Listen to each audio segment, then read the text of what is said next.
ഒരു 2-3 തൈകളുണ്ട്. ഇതുമൊക്കെ വെണ്ടയ്ക്ക ഉണ്ടായിട്ടുണ്ട്, വെണ്ടയ്ക്കയുടെ പൂ ഉണ്ടായിട്ടുണ്ട്. അപ്പോൾ വെണ്ടയ്ക്കയുടെ പൂവ് ആദ്യം കാണിച്ചു തരാം. ഇതാണ് വെണ്ടയ്ക്കയുടെ പൂവ്, നല്ല ഭംഗിയുണ്ട് അല്ലേ.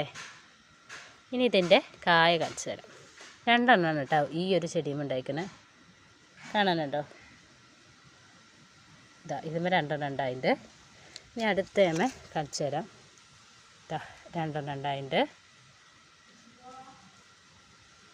ഇതമ്മി 2 എണ്ണം ഉണ്ടായിട്ടുണ്ട്. ഇതമ്മ 1 എണ്ണമാണ് ഇട്ടുണ്ടായിട്ടുള്ളൂ. ഇതുപോലെ വെണ്ടയ്ക്ക പൂവിട്ടേക്കണം.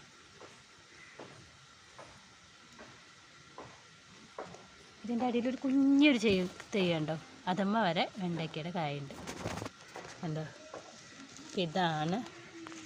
ഇനി അതിനും ചെറിയൊരു ചെടിൻ്റെ ഇവിടെ കണ്ടോ, വളരെ ചെറുത്. അതമ്മി വെണ്ടയ്ക്കയുടെ കായ ഉണ്ടായിട്ട്.